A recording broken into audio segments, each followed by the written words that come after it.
اس کے 4 بیٹے اس کا پختونخوا سے رخصت ہونے کے بعد پیدا ہوئے۔ ان 4 بیٹوں کو ان کے ماؤں کے خاندانوں نے پالا پوسا اور وہ اپنی پشتون ماؤں کی نسبت سے پشتون کہلائے۔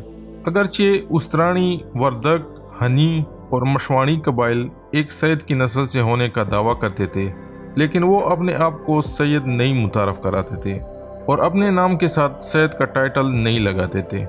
ان کا طور اطوار اور مزاج سادات کی بجائے پشتونوں والا تھا۔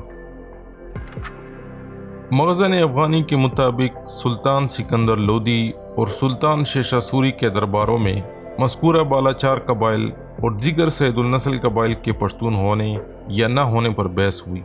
ان قبائل کے عمائدین نے ان موقعوں پر یہ بات کی کہ وہ پشتون ہیں۔ ان کے لیے یہ بالکل بھی مناسب نہیں ہوگا کہ وہ اپنے آپ کو سادات میں شمار کریں، جبکہ وہ پشتونوں میں پلے بڑے ہیں اور انہی کے ساتھ ان کی رشتہ داریاں، میل جول اور تجارت ہے۔ ان کے آبا و اجداد نے انہیں سختی سے منع کیا تھا کہ وہ اپنے آپ کو سید نہیں بلکہ افغان کہیں گے، اور جو بھی اپنے نام کے ساتھ سید کا ٹائٹل لگائے گا وہ ہم میں سے نہیں ہوگا۔ سکندر لودھی اور شیشا سوری ان قبائل کی ان باتوں سے متفق ہوئے۔ مخزن افغانی، خلاصۃ الانساب اور دیگر پرانی کتب میں اشترانی کا تلفظ اشترانی آیا ہے۔ محسوس یوں ہوتا ہے کہ لفظ اشترانی اوریجنل ہے جو کہ تبدیل ہو کر اشترانی ہو گیا۔ اس بارے میں روایت بیان کی جاتی ہے کہ سید محمد گیسوئے دراز کا تعلق بغداد کے قریب اوش نامی گاؤں سے تھا، جس سے لفظ اشترانی نکلا ہے۔ پشتوں میں اوش اونٹ کو کہتے ہیں۔ ایک دوسری روایت کے مطابق چونکہ اشترانی شتربانی کیا کرتے تھے اس لیے اشترانی کہلائے، لیکن عام روایت یہی ہے کہ قبیلے کا نام ان کے مورث اعلیٰ ستورہ خان کے نام پہ ہے۔ پشتوں میں ستورہ ایک ستارے کو کہتے ہیں، اسی سے لفظ ستوریانی نکلا ہے۔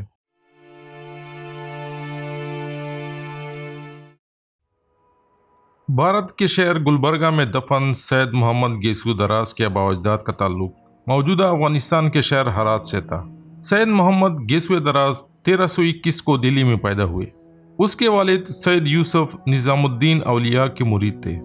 1398 میں سید محمد گیسوئے دراز دکن کے شہر گلبرگہ میں مستقل آباد ہوئے اور وہی اس نے 1422 میں وفات پائی۔ بہمنی سلطنت کے حکمران نے اس کو گلبرگہ میں جاگیر عطا کی تھی، جہاں آج بھی اس کے ڈسینڈنٹس آباد ہیں۔ سید محمد گیسوئے دراز کی اپنی لکھی ہوئی کتابوں اور دکن میں لکھی گئی کسی بھی تاریخی کتاب سے یہ حوالہ نہیں ملتا کہ اس نے کسی موقع پر پختونخوا کا دورہ کیا ہو اور وہاں شادیاں کی ہوں۔ یہ یقین کرنا مشکل ہے کہ استرانی اور ان کے برادر قبائل اسی گیسوئے دراز کی اولاد ہیں جو کہ گلبرگہ میں دفن ہے۔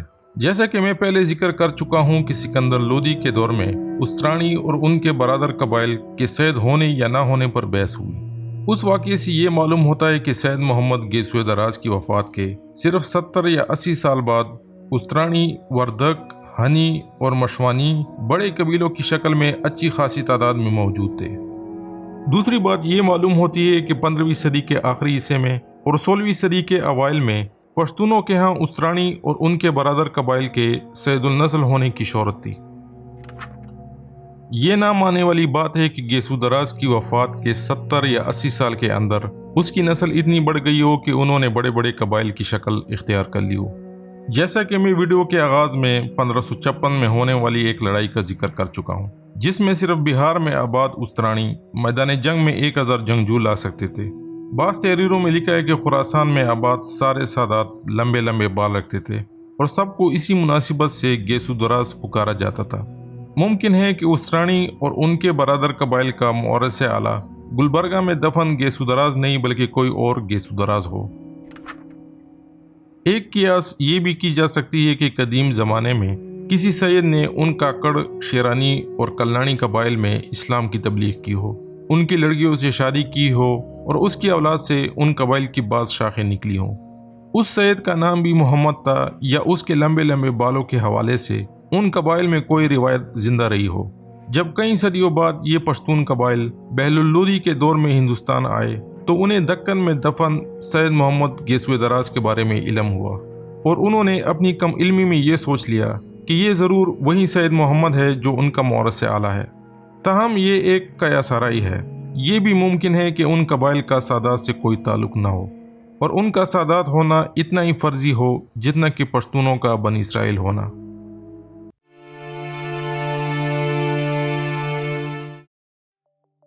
پرانے زمانے میں استرانی خانہ بدوش طرز کی زندگی گزارتے اور گلابانی کیا کرتے تھے۔ دامان میں ان کا موجودہ میدانی علاقہ ان کی ملکیت میں تھا، لیکن وہاں ان کی مستقل آبادیاں نہیں تھیں اور اس علاقے میں ان کا قیام عارضی ہوتا تھا۔ یہ لوگ گرمیاں دامان میں گزارتے جبکہ سردیاں مساخیل کے پہاڑوں میں۔ تاہم 1790 عیسوی میں ان کا مساخیل قبیلے سے جھگڑا ہو گیا اور ان کا وہاں جانا بند ہو گیا۔ یوں استرانیوں کو مجبوراً اپنی خانہ بدوشی کی طرز زندگی ترک کرنا پڑی اور انہوں نے اپنے سارے مویشی بیچ کر کاشتکاری اور تجارت کا پیشہ اختیار کر لیا۔ ان کی پہاڑوں میں آباد صرف 2 شاہوں نے ریوڑبانی کو جاری رکھا۔ استرانیوں کا ذکر احمد شاہ ابدالی کے زمانے میں لکھی گئی کتاب خلاصۃ الانساب میں آتا ہے، جس کا مصنف حافظ رحمت خان بڑیچ لکھتا ہے کہ استرانی ڈیرہ غازی خان اور ڈیرہ اسماعیل خان کے درمیان آباد ہیں۔ 1815 میں لکھی گئی کتاب the account of kingdom of Kabul میں الفنسٹون لکھتا ہے کہ استرانیوں کے علاقے میں قاضی تعینات ہوتا ہے، جس کے پاس لوگ اس وقت شکایتیں درج کرتے ہیں جب خان موجود نہیں ہوتا۔ قاضی کو قبیلے کا خان تعینات کرتا ہے۔ الفنسٹون مزید لکھتا ہے کہ استرانیوں کی رعیت زیادہ تر جاٹوں اور بلوچوں پر مشتمل ہے۔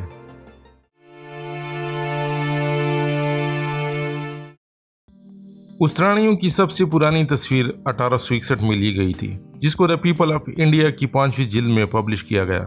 اس کے مصنفین واٹسن اور کائی نے استرانی قبیلے کے بارے میں معلومات 1860 کی دہائی میں حاصل کی۔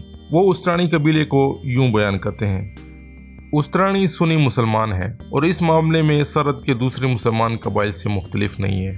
استرانی تلوار اور ڈال سے لیس ہوتے ہیں اور یہ تعداد میں اپنے سے دگنا دشمن کا خوب مقابلہ کر سکتے ہیں۔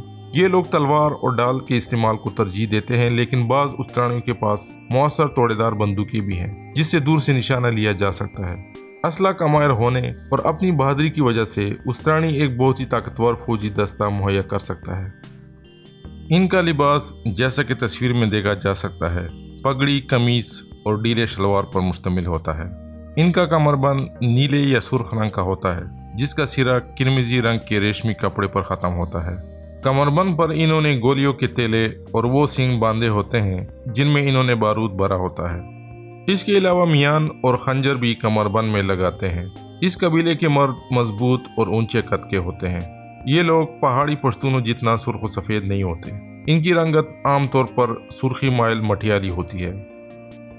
استرانیوں کا علاقہ شیرانی قبیلے کے جنوب میں اور ڈیرہ اسماعیل خان اور ڈیرہ غازی خان کے بارڈر پر واقع ہے۔